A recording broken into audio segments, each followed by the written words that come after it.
Assalamu alaikum. Good noon, everybody. Welcome in our weekly presentation. Today they will be presented from Medicine Unit 4 and 8.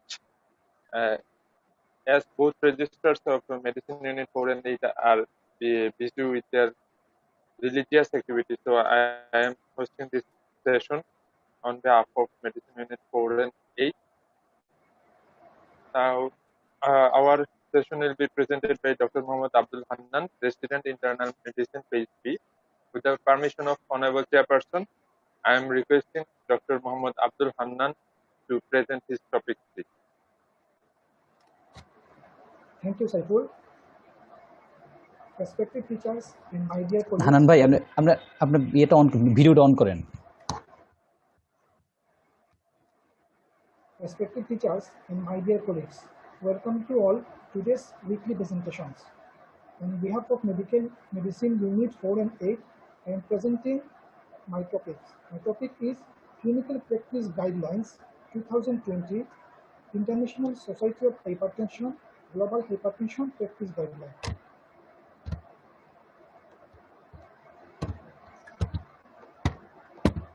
At first, we all know that hypertension is when the systolic blood pressure in office. Hello Hannan, কথা শোনা যাচ্ছে না, তোমার sound সিস্টেমটা একটু ঠিক করো। হান্নান, তোমার কথা শোনা যাচ্ছে না। When the office blood pressure এখন দিছে, when the office blood pressure is more than or equal to systolic blood pressure more than or equal to 140 millimeter mercury and the diastolic blood pressure more than or equal to 90 millimeter mercury following repeated examination. And isolated systolic hypertension defined when the systolic blood pressure is similar. Hello Yes, sir.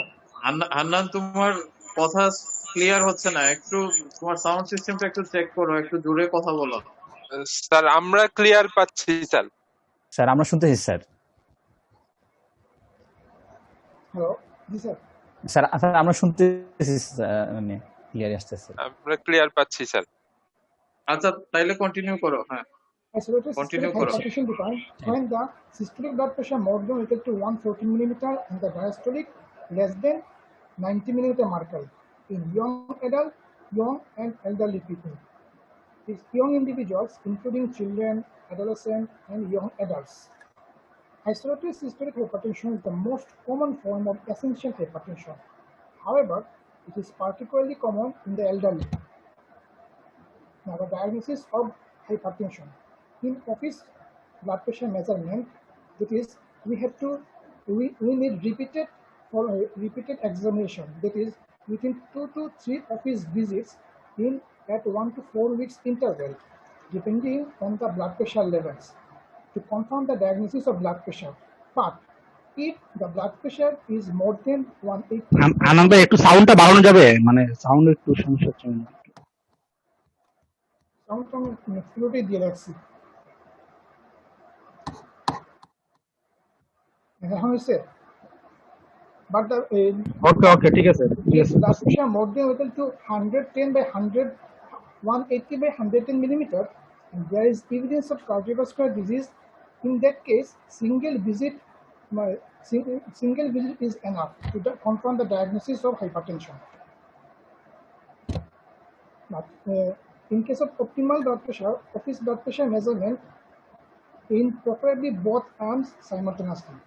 If there is a consistent difference between arms more than 10 millimeter mercury in repeated measurement, use the arm with higher BP. And if the difference between 20 millimeter more than 20 millimeter mercury, consider further investigation. But standing blood pressure measure, we all know that measure in a treated hypertensive patient 1 minute and again after 3-minute interval if symptoms suggest postural hypertension. In case of elderly patient and patient in diabetes and unattended office blood pressure, in that case we have to use automated blood pressure machine.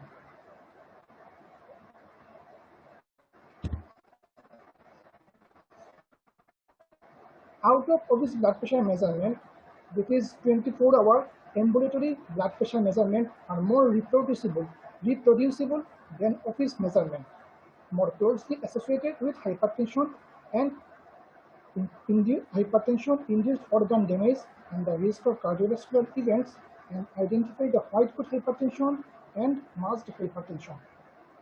Out-of-office blood pressure measurement is often necessary for the accurate diagnosis of hypertension and for the treatment decision. Classification of hypertension in the office blood pressure measurement. We all know that it is normal blood pressure systolic less than 30, diastolic less than 85. High normal 130, systolic 130 to 139, diastolic 85 to 89. Grade 1 if blood pressure 140 to 150 and diastolic 90 Hannan, to 99. তুমি মাইকটা তোমার আরো কাছে নাও, মুখের একদম ঠোঁটের সাথে লাগায় রাখো, নাহলে শোনা যাচ্ছে কম। Grade 2 hypertension more than or equal to 160 and diastolic more than or equal to 100. And criteria of hypertension based on office, that is ambulatory blood pressure management and home blood pressure measurement. Office blood pressure, that is systolic more than or equal to 140 and diastolic if more than or equal to 90, then we can diagnose that patient diagnoses hypertension. And in case of ambulatory blood pressure measurement, it is 24-hour average if systolic blood pressure more than 130, more than or equal to 130 and diastolic blood pressure more than or equal to 80. Daytime average more than or equal to 135 and diastolic more than or equal to 85. Nighttime or sleeping time average more than or equal to 120 and or diastolic more than or equal to 70. We all know about white coat hypertension and masked hypertension. Then that white coat hypertension defined as elevated blood pressure in case of only in the office, but non-elevated ambulatory or home blood pressure. And masked hypertension is vice versa. That is elevated blood pressure in home measurement, but normal in office measurement. Both white coat hypertension and masked hypertension are at intermediate and similar risks to the cardiovascular event, that is normotensive and sustained hypertensive patient affected. Blood pressure measurement plan according to the office blood pressure level, that is if blood pressure less than 130 by 85, in that case we have to remeasure within 3 years. 1 year in those, but in case of other risk factor, we have to measure in 1 year. But if blood pressure 130 to 150 and diastolic blood pressure 85 to 99, if possible, confirm with out of office blood pressure measurement. But in case of 160 systolic and 100 diastolic, confirm within a few days or week. So the diagnostic or clinical tools, we all about the hypertension is often asymptomatic, but sometimes symptoms, when we can get symptoms that in case of secondary hypertension or in case of hypertensive complication, we can find some specific symptoms. But in case of blood pressure, new onset hypertension, blood pressure ক্ষেত্রে আমরা কি দেখবো, the patient new onset hypertension কিনা, blood pressure hypertension কতদিন ধরে, ডিউরেশনটা দেখবো, আগে previous levels of blood pressure আমরা চেক করবো, antihypertensive drug রিসেন্টলি কি পাইতেছে, আগে পেশেন্ট কি ইউজ করতো antihypertensive পেশেন্ট ড্রাগের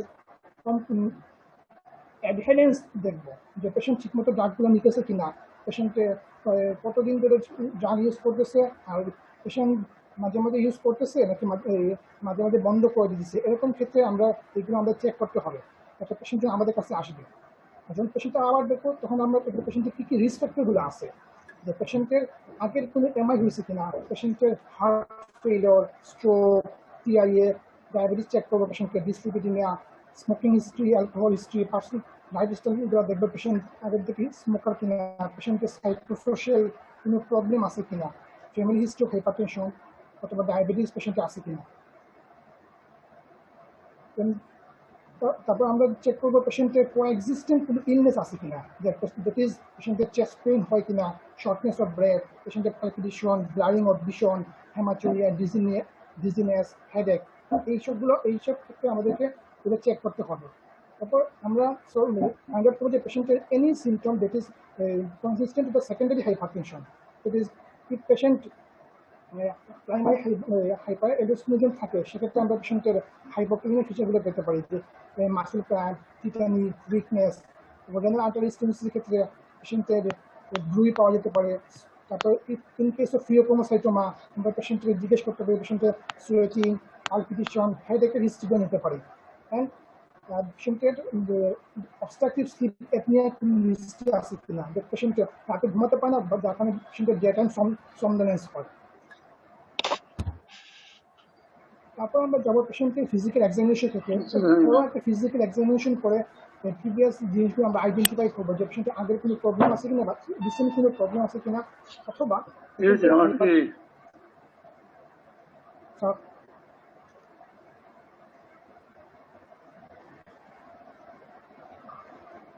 পেশেন্টের হাইপারটেনশন মেডিকেল কোনো অর্গান ড্যামেজের হিস্ট্রি বা বর্তমানে কোনো হাইপারটেনশন মেডিকেল অর্গান ড্যামেজ আছে কিনা। তারপর পেশেন্টকে আমরা পালস ফিলার চেক করবো, পালসের রেট, রিদম, কারেক্টার, যে বিপি পেশেন্টের দেখবো অ্যাপেক্স বিট শিফটিং আছে কিনা, এক্সট্রা কোনো হার্ট সাউন্ড পাওয়া যায় কিনা, বা পেশেন্টের হার্ট ফেলের কোনো ফিচার আছে কিনা, পেশেন্টের ইডিমা বা ভেজাল কোনো প্রিপারেশন আছে কিনা। অ্যাবডোমেন অস্কোলেট করে পেশেন্ট দেখবো কোনো কেরোটিড ব্লুল বা রেডিও ফিমিনাল ডিলে আছে কিনা পেশেন্টের। তারপর পেশেন্টের আমরা অ্যাবডোমেনের ক্ষেত্রে আমরা দেখতে পারি যে পেশেন্টের এনলার্জ কিডনি আছে কিনা। পেশেন্টের ক্ষেত্রে আমরা বিএমআইটা মেজারমেন্ট করবো এবং ওয়েস্ট সার্কামফারেন্সটা দেখবো পেশেন্টের। ল্যাবরেটরি ইনভেস্টিগেশনের ক্ষেত্রে আমরা একটা ইসিজি করবো পেশেন্টের, এবং ব্লাড টেস্টের ক্ষেত্রে পেশেন্টের সেরাম ইলেকট্রোলাইট দিয়ে সোডিয়াম, পটাশিয়াম দেখবো, এবং সেরাম ক্রিয়েটিন করবো পেশেন্টের। তারপর পেশেন্টের লিপিড প্রোফাইল চেক করবো, ব্লাড গ্লুকোজ, ইউরিন টেস্ট আমরা করতে পারি, ইউরিন টেস্ট আমরা করবো। অপটিমাল হাইপারটেনশনের ক্ষেত্রে আমরা এডিশনাল টেস্ট যোগ করতে পারি, যেটা পেশেন্টকে কনফার্ম করার জন্য যে পেশেন্টের হাইপারটেনশন মেডিকেটেড অর্গান ড্যামেজ আছে কিনা বা কোএক্সিস্টেন্ট কোনো ডিজিজ বা সেকেন্ডারি হাইপারটেনশন আছে কিনা পেশেন্টের। এই ক্ষেত্রে আমরা একটা ইকো করবো। ইকোতে পেশেন্টকে আমরা মেনলি বলা যে ট্রান্সথোরাসিক ইকো করার জন্য, যে ইসিজিতে একটা পেশেন্ট হাইপারটেনশন এলবিএইচ কমই আমরা থাকতে পারি, লং স্ট্যান্ডিং হাইপারটেনশনের ক্ষেত্রে আমরা এলবিএইচ ফিচার পাই, বাট আমরা কনফার্ম হওয়ার জন্য পেশেন্টের ট্রান্সথোরাসিক ইকো করবো আমরা। তারপর পেশেন্টের কেরোটিড আলট্রাসাউন্ড করে কোনো ক্র্যাক বা স্টেনোসিস আছে কিনা পেশেন্টের দেখবো। রেনাল আমরা ডোপ্লাস করবো, রেনাল সিটি স্ক্যান করতে পারি, রেনাল কোনো আমরা আমাদেরকে সর্ট আউট করতে হবে। পেশেন্টকে আমরা একটা ফান্ডোস্কোপি করে পেশেন্টের পেপিলোইডেমা চেঞ্জ আছে কিনা আমাদের এটা চেক করতে হবে। পেশেন্টকে আমরা সিটি স্ক্যান বা ব্রেন করে পেশেন্টের কোনো প্রিভিয়াস কোনো স্ট্রোক হয়েছে কিনা অথবা কোনো ইসকেমিক কোনো হেমোরেজিক ইভেন্ট বর্তমানে আছে কিনা আমরা চেক করতে হবে। অ্যাঙ্কেল ব্র্যাকেট ইন্ডেক্সটা আমরা পেরিফেরাল আর্টারি ডিজিজের ক্ষেত্রে আমাদেরকে চেক করতে হবে। সেকেন্ডারি হাইপারটেনশন যদি আমরা চিন্তা করার ক্ষেত্রে তখন আমরা দেখতে হবে রেনিন অ্যাঞ্জিওটেনসিন রেশিও দেখবো, প্লাজমা ফ্রি মেটানেফ্রিন, যেটা আমাদের ক্ষেত্রে এটা দেখা হয় না, বা লেটনেস লিভারি কর্টিসল আমাদের সেটিং আমরা খুবই কম করতে পারি, আমরা আর্লি মর্নিং কর্টিসল দেখতে পারি।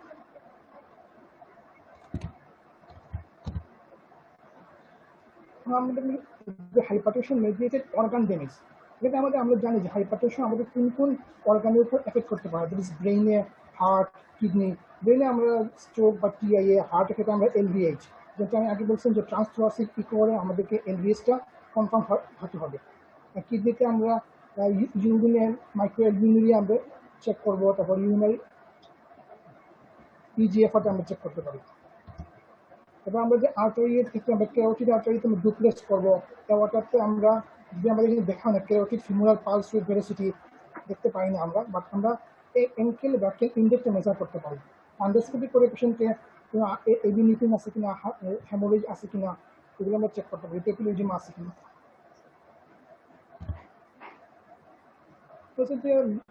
তো আমি আগেই বলে ফেলছি কি করা লাগবে। আমরা জানি যে কিছু কিছু ড্রাগ আছে যেগুলো আমাদের হাইপারটেনশনের উপর এফেক্ট করে, যে পেশেন্ট যদি ক্রনিক্যালি এই ড্রাগগুলো ইউজ করে তাহলে আমাদের যে পেশেন্ট হাইপারটেনশন ডেভেলপ করতে পারে। একটা পেশেন্টে আমরা কোনো কিছু পাইতেছি না, কোনো পাইতেছি না, ড্রাগ হিস্ট্রি একটা আমাদেরকে ইম্পর্টেন্ট ফ্যাক্টর হিসেবে কাজ করে। কী কী ড্রাগ আমাদেরকে এখানে হাইপারটেনশনের প্রভাব ফেলতে পারে, যেমন NSAID, তারপর combined OCP, antidepressant, acetaminophen, steroid, anti retroviral therapy, anti মাইগ্রেনের জন্য আমরা যে প্রফিলাক্সিস খাই, ক্ষেত্রে আমরা anti migraine therapy use hypertension করতে পারে। তারপর আমরা যদি একটা ক্রনিক অ্যালকোহল এবিউজ হয়, এই ক্ষেত্রে বা ইয়াবা খায়, এইসব ড্রাগ আমাদের হাইপারটেনশন করতে পারে। Now the ট্রিটমেন্টের ক্ষেত্রে আমরা জানি প্রথমে আমরা একটা পেশেন্টের একদম লাইফস্টাইল অ্যাডভাইস দেবো পেশেন্টকে। লাইফস্টাইল মডিফিকেশন করে, যদি ফার্স্ট আমাদেরকে লাইফস্টাইল মডিফিকেশন, তারপর আমাদেরকে ফার্মাকোলজিক্যাল বা ড্রাগ ট্রিটমেন্টের ক্ষেত্রে যেতে হবে। যদি 3 মাস অপেক্ষা করার পর দেখা যায় যে লাইফস্টাইল মডিফিকেশনে আমাদের কোনো চেঞ্জ হইতেছে না, লাইফস্টাইল মডিফিকেশন ক্ষেত্রে আমরা কি সল্ট যে পেশেন্টকে নো এডেড সল্ট, তারপর পেশেন্টকে হেলদি ডায়েট দেবো, যেটা ফ্রেশ ফ্রুট, ভেজিটেবলস, তারপর হেলদি ড্রিঙ্কস খাবে পেশেন্ট। তারপর অ্যালকোহল বলছে যে যারা ক্রনিক অ্যালকোহল ইউজ করে তাদেরকে আমাদের মডারেশন করে দিতে হবে, যে 2 স্ট্যান্ডার্ড ড্রিঙ্ক খাবে, এর বেশি আমাদের খেতে পারবে না। তবে পেশেন্ট যদি অবেস হয়, এই ক্ষেত্রে পেশেন্টকে weight reduction, smoking, regular physical exercise, that is 30 minute activities every in 3 to 5 days in a week। তারপর পেশেন্টকে স্ট্রেস কমাতে হবে। দেখা গেছে যে psychological factor, chronic patient depression থাকে, ক্রনিক পেশেন্ট অ্যাংজাইটি থাকে, ওই পেশেন্টকে আরো একটা লেভেল পরে দেখা গেছে যে হাইপারটেনশন ডেভেলপ করে ফেলে, কিন্তু এটা কোনো কজ এখন কিন্তু পাওয়া যায় নাই। এখানে এটা নিয়ে রিসার্চ করতেছে কি কারণে ক্রনিক সাইকোলজিক্যাল স্ট্রেসের যে পেশেন্টগুলো থাকে ওই পেশেন্টগুলা হাইপারটেনসিভ হয়ে যেতেছে। ফার্মাকোলজিক্যাল ট্রিটমেন্টের ক্ষেত্রে আমাদের ওই যে আমরা প্রথমে এসেনশিয়াল আমরা কী করবো, কীভাবে শুরু করবো, যে একটা পেশেন্টের আমাদের হাইপারটেনশন আসলো, আমরা এই পেশেন্টকে আমরা যে কোনো একটা ড্রাগ দিয়ে শুরু করে দিই। এটা যদি আমাদের এসেনশিয়াল আমাদের করতেই হবে। যখন দেখা গেছে এটা আমাদের সিঙ্গেল পিল কম্বিনেশন করবো, একটা ড্রাগ দিয়ে শুরু করবো, ওইটা হাইয়েস্ট ডোজে শুরু করবো। সাউন্ড কম জুমের ক্লাস অপটিমালের ক্ষেত্রে বলছি আমরা সিঙ্গেল পিল দিয়ে শুরু করব। যদি পেশেন্টের এক্ষেত্রে আমরা এসি, দ্যাট মিনস ARB ও ACE inhibitor, calcium channel blocker দিয়ে শুরু করতে পারি। এই ডোজটা হাইয়েস্ট যাওয়ার পরে আমরা ডুয়েল ফুল ডোজ কম্বিনেশন শুরু করব। তারপর আমরা ডাবল ড্রাগ যদি কনফার্ম না হয় সেক্ষেত্রে আমরা ট্রিপল ড্রাগ অ্যাড করবো, যে তখন ARB, এসি ইনহিবিটর, আমরা ডায়াবেটিসের মধ্যে এখানে বলতে থায়াজাইড ডায়াবেটিস আমরা ইউজ করতে পারি। এবং ফোর্থ স্টেপে রেজিস্ট্যান্টের ক্ষেত্রে আমরা বলতেছি এখানে আমরা স্পাইরোলিথিনটা অ্যাড করে দিব। তো আমরা যখন একটা পেশেন্ট আসার পর আমরা হাইপারটেনশন ডায়াগনোসিস করলাম, পেশেন্টকে আমরা লাইফস্টাইল অ্যাডভাইস দিলাম। আমরা লাইফস্টাইল অ্যাডভাইসের পর যখন গ্রেড 1, যখন আমরা দেখলাম 140 থেকে 160, 90 থেকে 99 আছে, পেশেন্টের অপটিমাল বা এসেনশিয়াল যে কোনো ক্ষেত্রে আমরা পেশেন্টের অ্যাসোসিয়েটেড কোনো সিকেডি বা ডায়াবেটিস বা হাইপারটেনশন মেডিয়েটেড অর্গান ড্যামেজের হিস্ট্রি থাকে বা রিস্ক স্ট্র্যাটিফিকেশন করে পেশেন্টকে আমরা লাইফস্টাইল অ্যাডভাইস, যদি পেশেন্টে কাজ করতেছে না সেক্ষেত্রে আমরা ড্রাগ থেরাপি দিই এবং সিঙ্গেল পিল কম্বিনেশন, এটা হাইয়েস্ট ডোজ দিয়ে যদি কাজ না করে তখন কি আমরা সেকেন্ড কম্বাইন্ড ড্রাগ ইউজ করবো। বাট একটা পেশেন্ট যখন গ্রেড 2 হাইপারটেনশন নিয়ে আসছে, এই পেশেন্টকে আমরা অবশ্যই ড্রাগ দিয়ে ট্রিটমেন্ট করবো। আমরা আমাদের লাইফস্টাইল সবসময় বলি 3 মাস একটা ড্রাগ দেওয়ার পর আমরা অ্যাটলিস্ট 3 মান্থ ওয়েট করবো। 3 মান্থ ওই ড্রাগের হাইয়েস্ট ডোজ যাওয়ার পরে কি আমরা তারপর ড্রাগগুলা যে কম্বাইন্ড ড্রাগ ইউজ করবো, সেকেন্ড ড্রাগ ওয়েট করবো। এটা আমাদেরকে বলছে aim of blood pressure control within 3 month, যে এসেনশিয়ালি বলছে যে আমাদেরকে ব্লাড প্রেশার রাখতে হবে লেস দেন 140/90। আর অপটিমালের ক্ষেত্রে বলছে এখানে এইজ দিয়ে ভেরিফিকেশন করছে যে যদি ইন কেস অফ 65 ইয়ার্স আমাদের টার্গেট ব্লাড প্রেশার হলো 130/80, বাট মোস্টলি 120/70 নিচে আমরা নামাবো না। In case of more than 65 years blood pressure target less than 140/90। আমাদের আরেকটা ড্রাগ ট্রিটমেন্ট কি বলছে, treatment should be evidence based in relation to morbidity and mortality. Once daily regimen 24 hours. Treatment should be affordable. পেশেন্টকে আমরা একটা drug দিয়ে দিলাম, একটা পেশেন্ট এই ড্রাগটা আমার কিনতে পারবে কিনা এটা আমাদেরকে আগে থেকে এই ড্রাগটা পেশেন্ট কিনতে পারবে কিনা এটা আমাদেরকে আগে পেশেন্টের ফাইন্যান্সিয়াল বা সোশ্যাল সোশ্যাল পাবলিক চিন্তা করতে হবে। তারপর ট্রিটমেন্ট শুধু ওয়েল টলারেট, পেশেন্ট এই ড্রাগটা টলারেট করতে পারবে কিনা, পেশেন্টকে অন্য কোনো এফেক্ট করবে কিনা।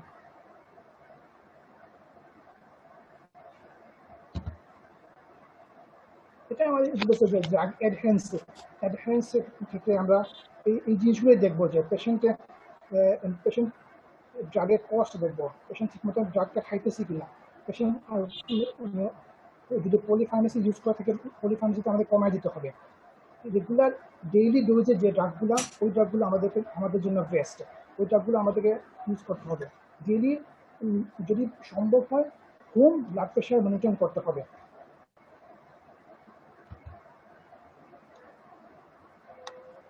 যে পেশেন্টের হাইপারটেনশন আছে, সাথে অন্য কোনো কমোরবিডিটি আছে, এইসব পেশেন্টকে আমরা কীভাবে ম্যানেজ করবো।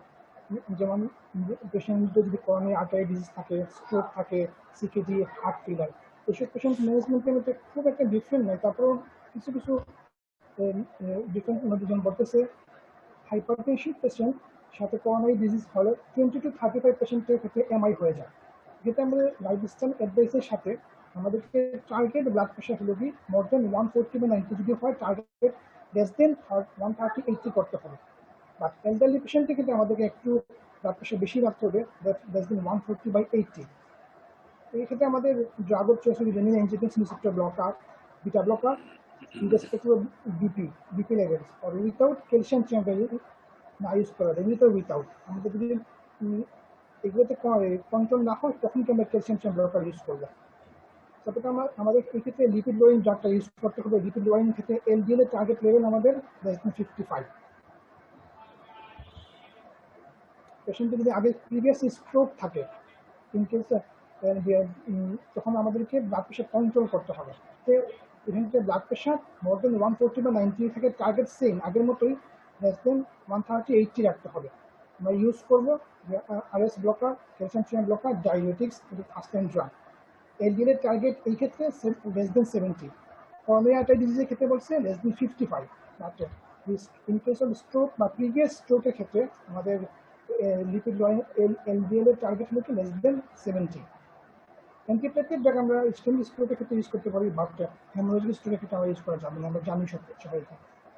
হার্ট, যদি পেশেন্টের হার্ট ফেলার থাকে, রিডিউস ইজেকশন ফ্র্যাকশন আর প্রিজার্ভ ইজেকশন ফ্র্যাকশন আছে, ডায়েট এবং এক্সারসাইজ অ্যাডভাইসের সাথে আমরা কি করতে পারি, আমরা টার্গেট সেম আগের মতোই লেস দেন 130/80 মিনিটে মার্কারি। এক্ষেত্রে আমরা আরএস ব্লকার, তারপর beta blocker, mineralocorticoid receptor antagonist সবগুলি যদি পেশেন্টের রিডিউস ইজেকশন ফ্র্যাকশন হয় আমরা ইউজ করতে পারি। বাট whereas diuretics evidence এক্ষেত্রে বলছে লিমিটেড অর সিমটোমেটিক ইমপ্রুভমেন্ট। এক্ষেত্রে আমরা যে অ্যাঞ্জিওটেনসিন রিসেপ্টর নেপ্রোলেক্সিন ইনহিবিটর, যদি সেক্রেট্রিয়াল ভালসারটান, এখন আমরা ইউজ করবো। বলছে যে রিজার্ভ ইজেকশন ফ্র্যাকশন আছে, এবং যারা এসি ইনহিবিটর এআরবির অল্টারনেটিভ হিসেবে আমরা এটা ইউজ করতে পারি। প্রিজার্ভ ইজেকশন ফ্র্যাকশনকে আমরা সেম কথাই বলছি, খুব একটা চেঞ্জ বলে নেই। আর পেশেন্টের যদি ক্রনিক কিডনি ডিজিজ থাকে, এক্ষেত্রে আমরা আমাদের যে blood pressure target same less than 130/80 মিনিটে mercury. Drug of choice RAS inhibitor, first line drugs, because they reduce albumin, আমরা সবাই জানি কথা। ক্যালসিয়াম চ্যানেল ব্লকার এবং ডায়াবেটিসকে আমরা ইউজ করতে পারি যদি পেশেন্টের গ্লুক ডায়াবেটিস কম ইউজ করতে পারি, যদি পেশেন্টের eGFR less than 30 ml per minute হয়। হাইপারটেনসিভ পেশেন্ট সাথে সিওপিডি আছে, এই ক্ষেত্রে ব্লাড প্রেশার টার্গেট লেভেল আমাদের জন্য সেম লেস দেন 130/80। লাইফস্টাইল চেঞ্জের সাথে এনভায়রনমেন্টাল, যেটা পেশেন্টের সিওপিডি আছে, এনভায়রনমেন্টাল পলিউশন বা স্মোকিং, এগুলো আমাদেরকে খেয়াল রাখতে হবে। এবং আমরা এই ক্ষেত্রে পেশেন্টের অ্যাঞ্জিওটেনসিন রিসেপ্টর ব্লকার এবং ক্যালসিয়াম চ্যানেল ব্লকার দিব, এবং সিলেক্টিভ বিটা ব্লকার আমরা ইউজ করতে পারি যদি পেশেন্টের সাথে করসপন্ডিং হার্ট ফেলিয়ার বা করোনারি আর্টারি ডিজিজ থাকে। এইচআইভি এইডস পেশেন্টের ক্ষেত্রে বলছি যে ক্যালসিয়াম চ্যানেল ব্লকার হলো কি ড্রাগ অফ চয়েস, কারণ এইচআইভি পেশেন্টের মোস্ট এখানে ইনক্রিজ কার্ডিওভাস্কুলার রিস্ক থাকে বেশি। পেশেন্ট যদি হাইপারটেনশন সাথে ডায়াবেটিক থেকে পেশেন্টের, এই ক্ষেত্রে আমাদের target level same less than 130/80 millilitre, এবং ড্রাগ অফ চয়েস হলো কি RS inhibitor. Calcium chain block এবং থায়াজিড লাইক ডায়াবেটিস আমরা দিতে পারি এই ক্ষেত্রে। বাট আমরা এই ক্ষেত্রে হলো কি এলডিএল টার্গেট লেভেল মোর দেন 70 মিলিগ্রাম। লিপিড ডিসঅর্ডার সাথে আমরা তো জানি হাইপারটেনসিভ পেশেন্টের যে সব পেশেন্টই আমরা লিপিড লোয়িং ড্রাগ দিয়ে দিয়েছি এলডিএল কারেকশনের জন্য। বা স্পেসিফিকলি পেশেন্টের আদার কোনো লিপিড ডিসঅর্ডার থাকে তারপরে এখানে বলতেছি যে লিপিড লোয়িং এজেন্টকে ইজিটেমাইড বা PCSK9 ইনহিবিটর, এটা নিউলি আসছে, এটা ইউজ করতে পারি, যে আমাদের দেশে এখানে লঞ্চ হয়নি। এক্ষেত্রে আমাদের সেরাম টিজি লেভেলের টার্গেট ভ্যালুকে মোর দেন 200 milligram. Metabolic syndrome metabolic syndrome থাকলে পেশেন্ট ওইভাবে লাইফস্টাইল অ্যাডভাইস, ডায়েট এবং লাইফস্টাইল অ্যাডভাইস দিতে হবে। হাইপারটেনশনের সাথে যদি পেশেন্টের রিউমেটিক হার্ট ডিজিজ থাকে, ইনফ্ল্যামেটরি রিউমেটিক হার্ট ডিজিজ থাকে, এইসব পেশেন্ট এই ক্ষেত্রে ট্রিটমেন্ট যদি রিউমেটয়েড আর্থ্রাইটিস, এইসব পেশেন্টকে আমরা আরএস ইনহিবিটর দিয়ে আরএস ইনহিবিটর এবং ক্যালসিয়াম চ্যানেল ব্লকার দিয়ে ট্রিট করবো। যতটুকু পারা যায় এইসব পেশেন্টকে আমরা এনএসআইড ইউজ না অ্যাভয়েড করার চেষ্টা করবো। এই যে কিন্তু hypertension is a psychiatric disease. The prevalence of hypertension increase in patients with psychiatric disorder and in particular depression. According to guideline, psychosocial stress, major psychiatric disorder increase the cardiovascular risk. Depression has been associated with cardiovascular mortality and morbidity, suggesting the importance of blood pressure control. এক্ষেত্রে আমরা RS inhibitor and diabetes দিয়ে treatment করবো পেশেন্টকে।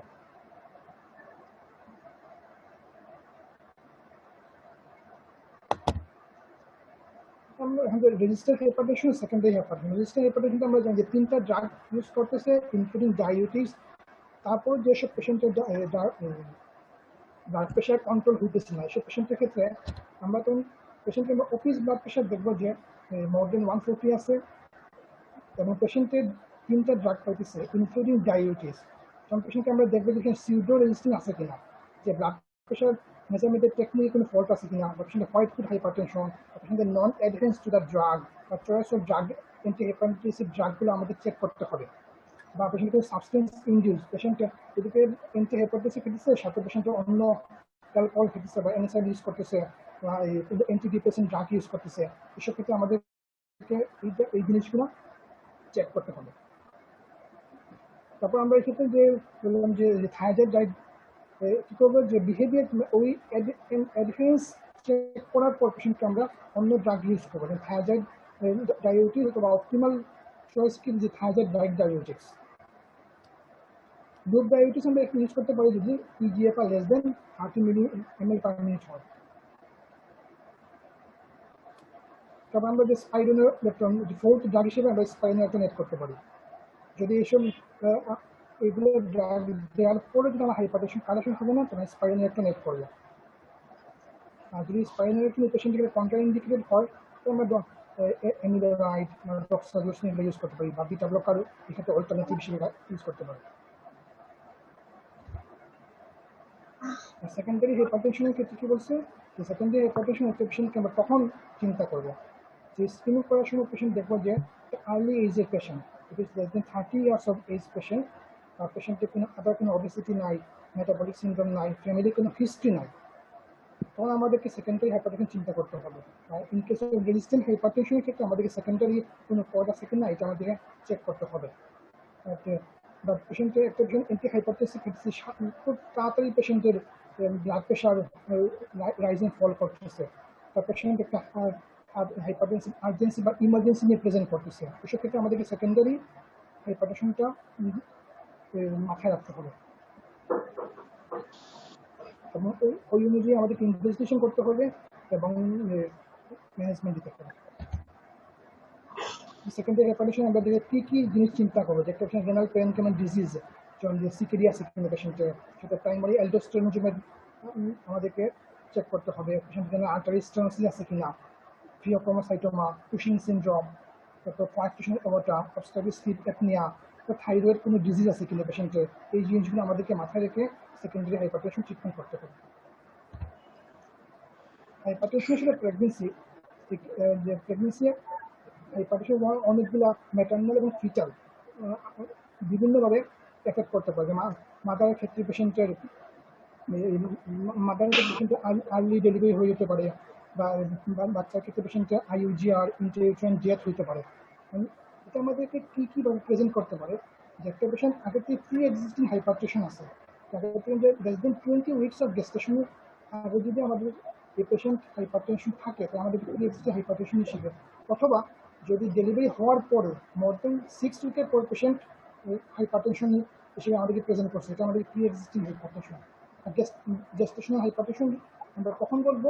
মোর than 20 weeks of gestation আর less than 6 week postpartum.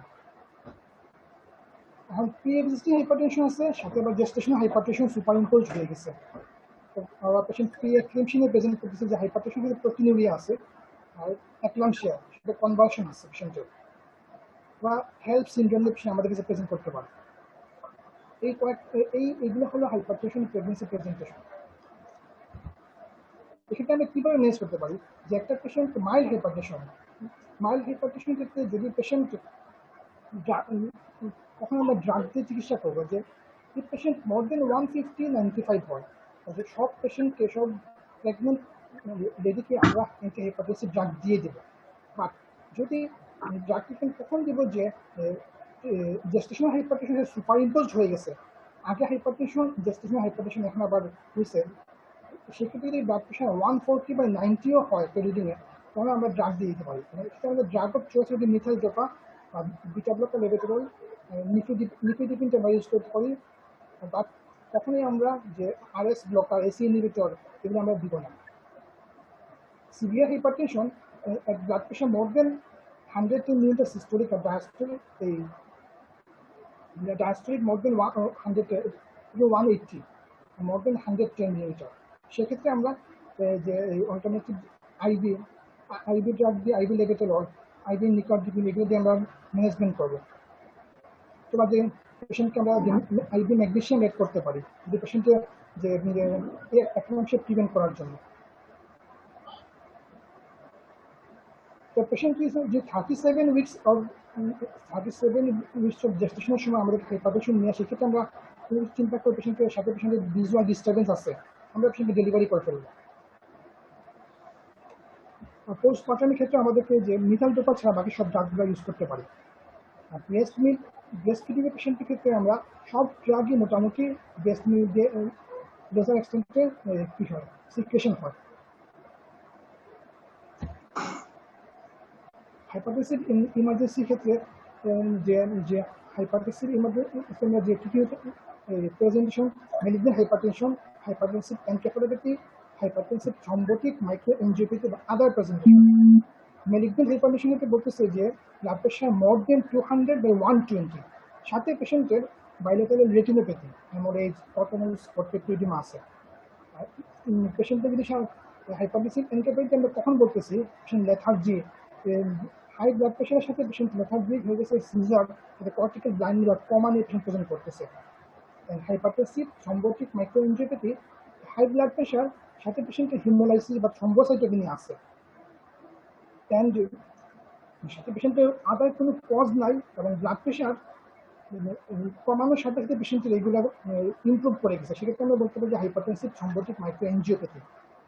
আদার কী presentation আসতে হবে hypertensive emergency ক্ষেত্রে? ব্লাড প্রেশার রাইজের সাথে যে পেশেন্টের একটা হেমোরেজিক স্ট্রোক নিয়ে আসতে পারে, acute stroke, acute coronary syndrome, cardiogenic cardiac arrest নিয়ে আসতে পারে পেশেন্ট, বা aortic aneurysm, eclampsia, pre eclampsia present করতে পারে। এটা আমরা ওয়ার্কআউট ক্ষেত্রে আমরা পেশেন্টের সিমটমগুলো অ্যানালাইসিস করে, পেশেন্টের আগের থেকে কোনো প্রিভিয়াস থেকে পিএইচডি হাইপারটেনশন ছিল, কতদিন ধরে পেশেন্ট ড্রাগ ইউজ করতেছে, পেশেন্ট আপনার কোনো ড্রাগ কনকমিটেন্ট কোনো ড্রাগ ইউজ করতেছে কিনা, যেগুলো আমাদেরকে হাইপারটেনশন বাড়িয়ে দিছে, বা পেশেন্টের যে রেগুলার ড্রাগ ইউজ করতেছে নাকি পেশেন্টে মাঝে মাঝে ইউজ করে মাঝে মাঝে ইউজ করে না, সেগুলো আমাদেরকে চেক করতে হবে, হিস্ট্রি দিয়ে চেক করতে হবে। এবং আমরা ম্যানেজমেন্টের ক্ষেত্রে আমরা জানি যে সবসময় সব ক্ষেত্রে আমরা মেনলি ইনজেক্টেবল লেভেটেরল বা নিকারডিপিন, আমরা আমাদের ওয়ার্ক সেটিংয়ে আমরা লেভেটেরল দিয়ে ম্যানেজ করি। আমরা জিটিএমটা নাইট্রোবিসেটটা ইউজ করতে পারি, কিন্তু আমি বলতেছি কি malignant hypertension with or without malignant হাইপারটেনশনের ভিতরে যদি রেনাল ফেলে থাকে বা তখন যে আমরা সেভারাল আওয়ার্সের মধ্যে ব্লাড প্রেশারটা কমাবো।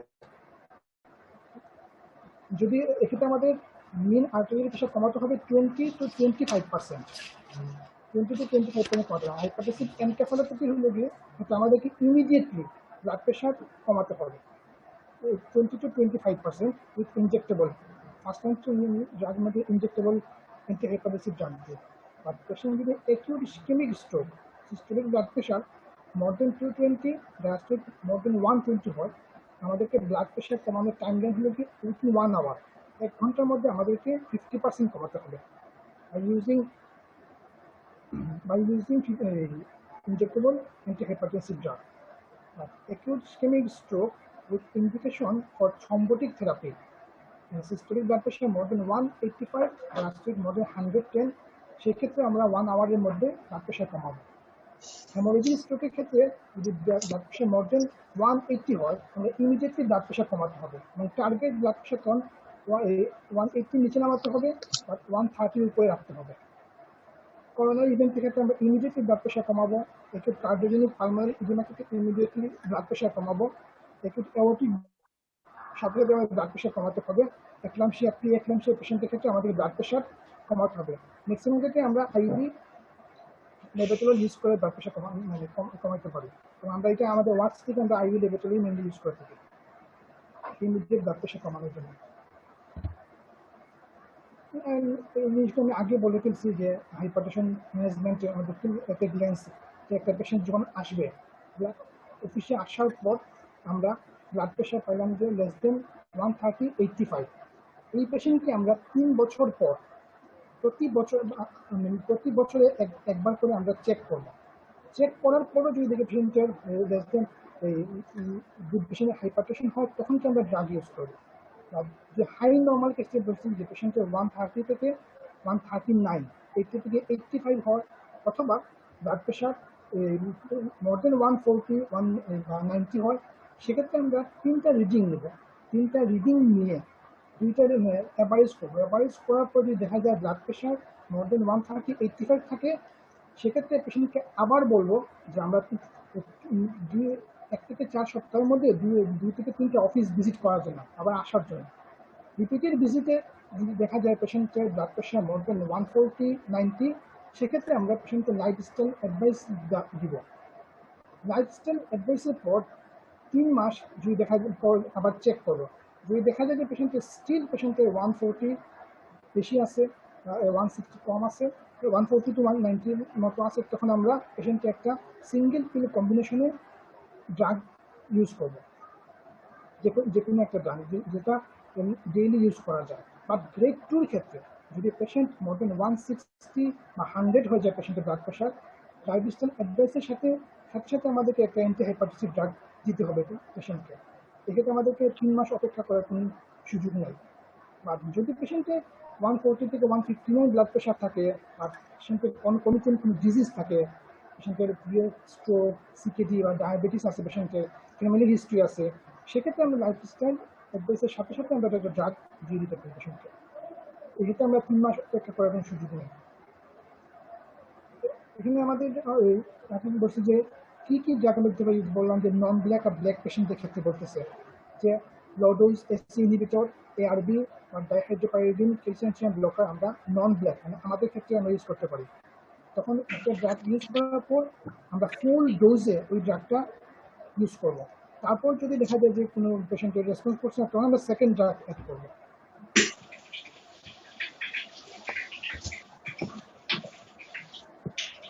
এই জিনিসগুলো আমি এখানে বলে আসছি।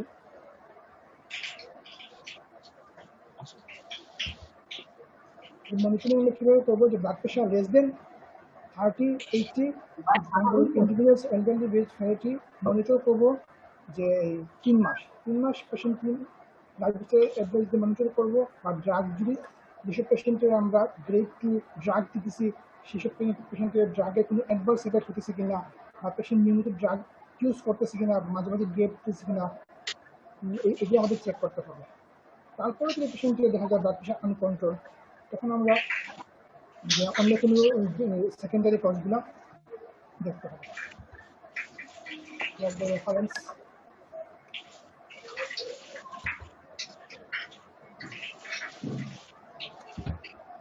Thank you.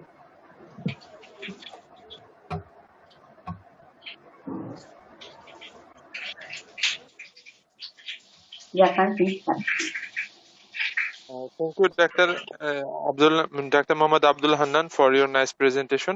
Respected audience, now it's time for make query regarding this presentation.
আসসালামু আলাইকুম, শোনা যাচ্ছে? জি স্যার। হ্যাঁ, শোনা যাচ্ছে, শোনা যাচ্ছে। হ্যাঁ, আমি ডাক্তার রিজন বলছি। Thank you for the nice presentation. Ananda ভাইয়ের কাছে আমার একটা কোশ্চেন হলো, in case of follow up, we have seen that there is a target blood pressure level. It is between one, in most of cases 120 and 130 systolic blood pressure. If we found a patient with a systolic blood pressure less than 120, like 100 or 110, what will be our steps in that case in follow up? Thank you everyone. এক্ষেত্রে আমাদেরকে এই গাইডলাইনে এক্ষেত্রে কিছু বলে নাই যে 120 কম হলে কী করবো, কিন্তু আমাদেরকে কিছু ক্ষেত্রে যে পেশেন্ট ফলো আপে আসছে যে 120 বা 100-এর মতো কমে আসছে, সেটা আমাদেরকে পেশেন্টের ড্রাগ হিস্ট্রি আবার নিতে হবে, যে পেশেন্ট কি ড্রাগটা বেশি নিয়ে নিতেছে কিনা, বা এই পেশেন্টের ডোজ অ্যাডজাস্টমেন্টটা ঠিক হইতেছে কিনা, এইসব জিনিসগুলো খেয়াল করতে হবে এবং এইভাবে কী করে পেশেন্টের ড্রাগটা অ্যাডজাস্ট করতে হবে। Thank you, Hanan bhai. I'm Dr. Mursalin. Thank you for your nice presentation. It is always a tough one to present a guideline, but you have successfully executed. I have two query. In case of diastolic hypertension, hello, আমার কথা শোনা যাচ্ছে? In case of diastolic hypertension, how will actually should evaluate a patient of diastolic hypertension, and what are the drug of choice? Is there any specific drug which is better act in diastolic hypertension? This is number one question. Second question, actually it is silly one, but why essential hypertension is cause is essential? Thank you. আমি সেকেন্ডটা আগে বলি যে essential hypertension কেন বলতেছি essential, যে এক্ষেত্রে আমাদের minimum standard of care দিতেই হবে পেশেন্টকে। আমরা অপটিমাল, দেখা যাচ্ছে লো ইনকাম কান্ট্রি বা মিডিল ইনকাম কান্ট্রি, সেক্ষেত্রে আমাদের অপটিমাল কেয়ারটা আমরা দিতে পারি না পেশেন্টকে, যেগুলো আমরা যে অপটিমাল কেয়ার আমাদের এভিডেন্স বেসড স্ট্যান্ডার্ড কেয়ার দিতে হবে। এটা আমাদের সবসময় সব ক্ষেত্রে আমাদেরকে আমাদের হাতে দেওয়া পসিবল হয় না, যেখানে এসেনশিয়ালটা বলতেছি যে আমরা মিনিমাম স্ট্যান্ডার্ডে আমরা পেশেন্টকে মিনিমাম কেয়ার দিয়ে দিতে হবে, যে আমাদের ড্রাগ ট্রিটমেন্ট শুরু করে দিতে হবে অথবা পেশেন্টকে লাইফস্টাইল অ্যাডভাইস দিয়ে দিতে হবে, যেটা আমাদের আমাদের মতো কান্ট্রিতে এসে নার্স বা এই যে আদার আমার এক্সপার্টাইজের খুব একটা দরকার লাগতেছে না, যারা সিম্পল এমবিবিএস বা সিম্পল যারা এই বিষয়ে জ্ঞান রাখতেছে তার চিকিৎসা দিতে পারতেছে, এসেনশিয়াল কেয়ার দিতে পারতেছে। আর পেশেন্টের এই গাইডলাইনে ডায়াস্টোলিক ব্লাড প্রেশারের স্পেসিফিক কোনো কিছু বলে নাই যে কোন ড্রাগটা দিয়ে আমরা ডায়াস্টোলিক ব্লাড প্রেশার শুধুমাত্র সিস্টোলিক না ডায়াস্টোলিক ব্লাড প্রেশার কমাইতে পারি। এক্ষেত্রে শুধুমাত্র আগের গাইডলাইনের মতো আইসোলেটেড সিস্টোলিক হাইপারটেনশন রাখছে, আর সব ক্ষেত্রেই পেশেন্টকে অ্যাজ ইউজুয়াল ড্রাগ 140 উপরে গেলে লাইফস্টাইল, 160 উপরে গেলে পেশেন্টকে ড্রাগ থেরাপি দিয়ে শুরু করে দিতে। ডায়াস্টোলিক হাইপারটেনশনে কি কোনো আন্ডারলাইং মানে কোনো স্পেসিফিক কন্ডিশনে ডায়াস্টোলিক হাইপার অনেকে কিন্তু পাওয়া যায় যে দেখা যায় ডায়াস্টোলিকটা বেশি থাকে। ডায়াস্টোলিক ব্লাড প্রেশারের ক্ষেত্রে কোনো স্পেসিফিক কোনো ড্রাগ কথা বলে না। বলি হ্যালো, জি স্যার। ডায়াস্টোলিক হাইপারটেনশনের জন্য স্পেশাল কন্ডিশন না, কিন্তু একটা জিনিস হচ্ছে যে এসি ইনহিবিটর জি স্যার। বেটার একটা ডায়াস্টোলিক হাইপারটেনশন। জি স্যার। Okay sir. শোনা যাচ্ছে? Thank you sir. জি sir. ACE inhibitor better acting diastolic hypertension. জি স্যার। তো আরেকটা হচ্ছে যে ওই যে ডায়াস্টোলিক হাইপারটেনশন বলা হলো যে এটা যদি বিলো 110 আসে তাহলে সেক্ষেত্রে আমরা কি করবো? সেক্ষেত্রে আমরা যে বিভিন্ন সব এটা নিব, যে হিস্ট্রি নিব যে ওষুধ বেশি খাচ্ছে কিনা, অন্যান্য মডেলের কাছে, কিন্তু তারপরে যদি 110 থাকে, যদি সবকিছু ঠিক থাকে, তখন কি করা যাবে? সেক্ষেত্রে আমরা স্যার পেশেন্টকে ড্রাগ ট্রিটমেন্টটা কিছুদিন হোল্ড করে রাখতে পারি স্যার, আবার পেশেন্টকে আবার ফলোআপে আসতে বলবো পেশেন্টকে। একটা রিডাকশন করা যেতে পারে, ডোজ রিডাকশন, অথবা একটু মানে হোল্ড করে রাখা যেতে পারে। স্যার ফলো আপ যাওয়া যেত। ঠিক আছে, রাইট, থ্যাংক ইউ।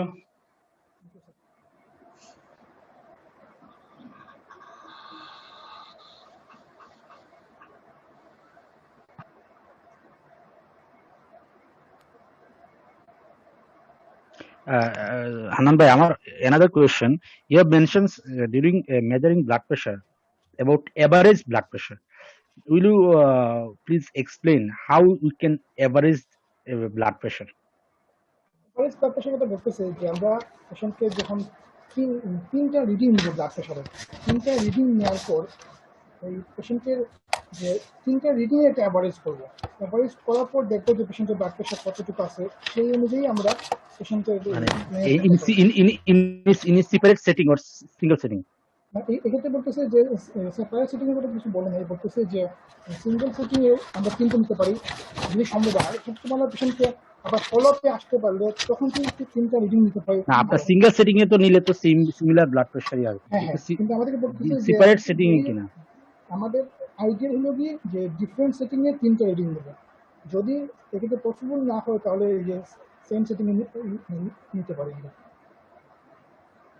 আমি একটু অ্যাড করি, ওখানে কিন্তু বলা আছে যে যদি একদম এসেনশিয়ালি 180/100 এরকম যদি থাকে তাহলে তো আসলে আর সেকেন্ড টাইম মেজার করে দেখার দরকার নেই। কিন্তু যেখানে আমাদের একটু সাসপিশন মনে হবে সেখানে ওখানে কিন্তু একটা কথা বলে দিয়েছে 1 to 4 weeks এর অ্যাপার্টের মধ্যে 3 বার রিডিং নেওয়ার কথা বলা হয়েছে। যদিও এটা আমাদের দেশের জন্য বিভিন্ন ভাবে আমরা হয়তো অনেক সময় কম্প্রোমাইজ রেটে কাজ করি, কিন্তু ওখানে বলা হয়েছে যে 1 to 4 weeks অ্যাপার্টে 3টা রিডিং নেওয়ার কথা, সেটাকে অ্যাভারেজ করার কথা। আরেকটা কথা, এই যে ডায়াস্টোলিক ব্লাড প্রেশার বা এসেনশিয়াল, ওটা নিয়ে একটু বলি। যেখানে একটা কথা বলা হয় যে সাধারণত ইয়াং যেটা হচ্ছে সিস্টোলিক এসেনশিয়াল সিস্টোলিক হাইপারটেনশন, সেটা কিন্তু বলা হয় যে ইয়াংদের যেমন হয় আবার এল্ডারলিদেও হয়, কিন্তু মাঝামাঝি সময় বলা হয় যে ডায়াস্টোলিকটা আপ টু 50 ইয়ার্স পর্যন্ত ডায়াস্টোলিক ব্লাড প্রেশার বাড়তে থাকে, তারপর এটা স্ট্যাটিক হয় অথবা কমতে থাকে। আর এর মধ্যে আপ টু 80 ইয়ার্স পর্যন্ত সিস্টোলিক ব্লাড প্রেশারটা বাড়তে থাকে, যেটা হয়তো ইয়াং অবস্থায় কম ছিল, আস্তে আস্তে বাড়তে বাড়তে এটা 80 ইয়ার্স পর্যন্ত বাড়ে এবং তারপর এটা স্ট্যাটিক হয় অথবা কমতে থাকে। সুতরাং ডায়াস্টোলিক বা সিস্টোলিক হাইপারটেনশনের ব্যাপারটা হচ্ছে বলা হয় ইয়াংদের আমরা একটু ডায়াস্টোলিক ব্লাড প্রেশারটা বেশি পাই এবং এল্ডারলিদের এসেনশিয়াল হাইপারটেনশন যেটা হচ্ছে সিস্টোলিকটা বেশি পাই, কিন্তু একটা পর্যায় পর্যন্ত কিন্তু 50 ইয়ার্স পর্যন্ত ডায়াস্টোলিকটা বাড়তে থাকে। এবং স্যার যেটা বলেছেন ওটাই এসি ইনহিবিটর বা এআরবি হচ্ছে ডায়াস্টোলিকের জন্য ড্রাগ অফ চয়েস।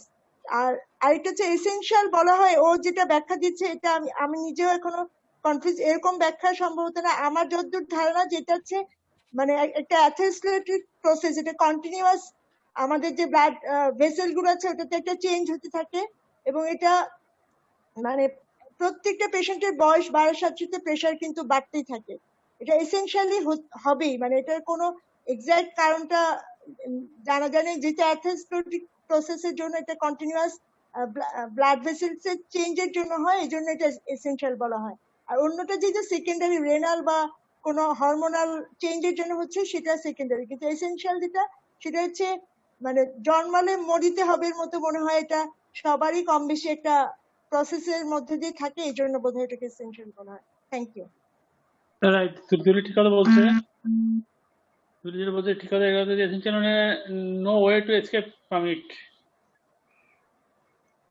কোনোভাবে এখান থেকে মানে বাঁচা উপায় নাই। সেকেন্ডারি হাইপারটেনশন যেমন হচ্ছে কোনো মেজার নিলে বা চিকিৎসা করলে না হওয়ার সম্ভাবনা আছে, এসেনশিয়াল হাইপারটেনশন এটা হবেই,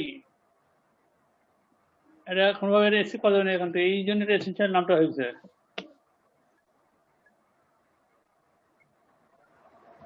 হানান ভাই, এই গাইডলাইনে, হ্যালো, ওই গাইডলাইনে দেখলাম যে অফিস বিপি মেজারমেন্টের ক্ষেত্রে যে বলছে যে আপনি যে প্রতিটা অফিসিয়াল ভিজিটে 3টা মেজারমেন্ট নিতে হবে 1 মিনিট ইন্টারভ্যালে। 3টা নেওয়ার পর সেকেন্ড 2টার অ্যাভারেজ নিলে যেটা হবে সেটা আমরা ধরে নিব যে তার ব্লাড প্রেশার। আমি যেটা দেখলাম আর কি গাইডলাইনে, আপনার মনে চোখে পড়ছে এটা যে সেকেন্ড 2টা অ্যাভারেজ করতে বলছে, আর যদি প্রথমটা যদি 130/80 নিচে থাকে তাহলে আর মেজারমেন্ট নিতে না করছে আর কি। এটাই বলছে যে ইট ভিজিটে আমাদের একটা ভিজিট আসবে, তখন আমরা 3টা মেজারমেন্ট নেব 1 মিনিট ইন্টারভ্যালে, এবং তখন গিয়ে অ্যাভারেজটা ক্যালকুলেট করবো। সেকেন্ড 2টা অ্যাভারেজ বলছে, সেকেন্ড 2টা, প্রথমটা না নিতে বলছে, সেকেন্ড অ্যাভারেজ করব 2টা। হ্যাঁ,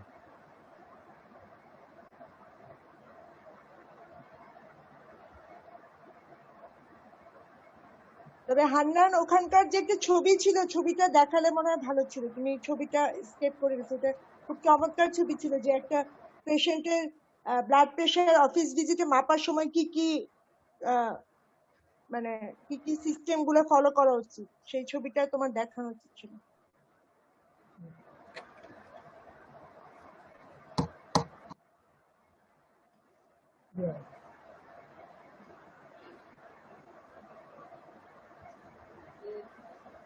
Okay, I think there is no more query as we are running short of time now. I'm requesting our Dr. Nahida Jafrin madam to make comment regarding this presentation.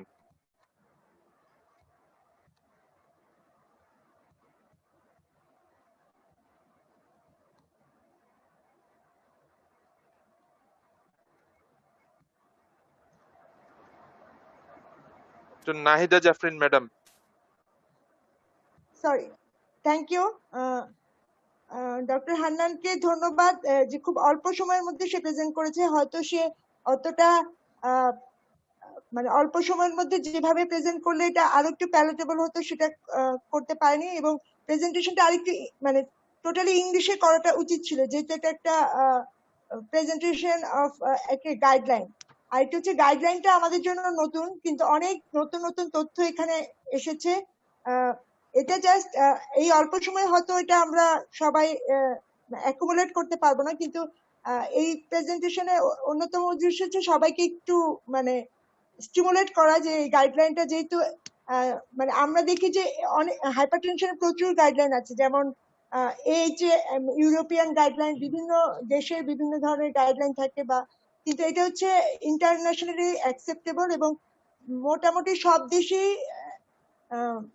মানে use করা যাবে এই ধরনের একটা guideline এটা রাখার চেষ্টা করা হচ্ছে। কিন্তু কিছু কিছু ক্ষেত্রে দেখি যে ড্রাগ অনেকগুলো কিন্তু আমাদের দেশে অ্যাভেলেবেল নাই, কিন্তু লাকিলি অ্যাটলিস্ট আমাদের এমার্জেন্সি ডিল করার জন্য ল্যাবেটালল আছে, যেটা ইউজ করতে হয়তো আমরা অনেক সময় খুব শেকি ফিল করি, কিন্তু আমার মনে হয় হাইপারটেনসিভ এমার্জেন্সি আর্জেন্সিতে এটা আমরা রুটিনলি ওয়ার্ডে ইউজ করতে পারি, যদি আমরা ফলো আপটা ভালো মতো ম্যানেজ করতে পারি। আর আমাদের ক্ষেত্রে যেটা আরেকটা সমস্যা হয় হাইপারটেনশন ম্যানেজমেন্ট করতে, যে শুধু এখানে পার্টি আসলে 3-4টা হয়ে যায়, যেমন পেশেন্ট পার্টি, পেশেন্টের অ্যাটেন্ডেন্টের সাথে আবার যারা ফার্মাসিস্ট বা ওষুধের দোকানদার বলি বা কোয়াক বলি, তারাও কিন্তু আমাদের অপোনেন্ট হিসাবে এখানে হাইপারটেনশন ম্যানেজমেন্টের অনেক সময় প্রবলেম তৈরি করে। যেমন হাইপারটেনশন কন্ট্রোল হয়ে গেছে অন ড্রাগ, হয়তো বললো যে আপনার তো প্রেশার নর্মাল হয়ে গেছে, আপনি বন্ধ করে দেন। এটাতে অনেক সময় আমরা অনেক প্রবলেমে ফেস করি। তো রোগীদেরকে এই ব্যাপারটা বুঝিয়ে বলাটা খুব গুরুত্বপূর্ণ। আমি যেটা মানে এক জায়গা থেকে শুনে আমি ওটাকে একটু আমার মতো মডিফাই করে ফেলেছি রোগীদেরকে বোঝানোর জন্য, যে এটা বোধহয় আগেও কোট করেছে, অনেকের হয়তো মানে শোনা থাকতে পারে। তবে আমি দেখেছি অনেক রোগীকে এটা বললে বোঝানো যায়। যেমন হচ্ছে যে আপনার বাসাতে প্রতিদিন চোর আসে না, কিন্তু আমরা প্রতিদিন দরজাটা বন্ধ করি। সুতরাং আপনি যদি প্রতিদিন প্রেশার ওষুধটা না খান, কোন দিন যে আপনার মানে স্ট্রোক বা হার্টের সমস্যা হবে আপনি কিন্তু বুঝতে পারবেন না। সুতরাং ওষুধটা আপনার খেতে হবে, অন্তত একজন এমবিবিএস ডাক্তার ছাড়া এই ওষুধটা আপনি কারো পরামর্শে বন্ধ করবেন না, এটা তাকে বলতে হবে। এবং আরেকটা বিষয়, আমি মানে সিলেটে যেহেতু আমি বেশি প্র্যাকটিস করছি, আগে অন্য জায়গায় খুব একটা প্র্যাকটিস করিনি, এখানে কিন্তু সল্ট ইনটেকের ব্যাপারটা খুব ইম্পর্টেন্টলি সবাইকে বলে দিতে হয়। আমরা অনেক হাইপারটেনসিভ পেশেন্ট দেখছি যারা হাইপারটেনশনের ওষুধ তো খাচ্ছে, কিন্তু প্রেশার সবসময় একটু একটু বেশি। দেখা গেল উনি কিন্তু সল্ট ইনটেক করছেন এবং কোনো ডক্টর কখনো তাকে ইন্টারভেনশন করেননি বা বলেননি যে সল্ট ইনটেকটা বন্ধ করা উচিত। তো এই ব্যাপারটা যদি আমি আমার জুনিয়র কলিগদের সবাইকে রিকোয়েস্ট করবো যে ইচ অ্যান্ড এভরি ডক্টর যে কোনো প্রেশারের রোগী পেলেই বা সবাইকে আসলে সল্ট ইনটেক সম্পর্কে একটু সবাইকে একটু মোটিভেট করাটা আমাদের দরকার। যেমন রোগীকে যদি বলেন যে কাঁচা লবণ খাবে না, তো রোগী কিন্তু ওই লবণটা ভেজে খাবে। সুতরাং ওইটা বলা যাবে পাতে আলগা লবণ খাবেন না, এটা খুব জরুরি ভাবে আমার মনে হয় বলা উচিত। এবং এই পুরো গাইডলাইনে আসলে প্রত্যেকটা জিনিস নিয়ে অ্যাড্রেস করা মানে অনেকগুলো টপিক আছে। তো এই অল্প পরিসরে আসলে এটা নিয়ে আলোচনা করারও খুব কঠিন। আমার মনে হয় যে আমাদের জুনিয়র কলিগরা যদি স্ট্যান্ডার্ড গাইডলাইনটা একটু পড়েন এবং কিছুটা ফলো করার চেষ্টা করেন, তাহলে মনে হয় সবাই উপকৃত হবে। ধন্যবাদ। Thank you, madam. Now I am requesting Dr. Iqbal Ahmed sir to make comment regarding this presentation.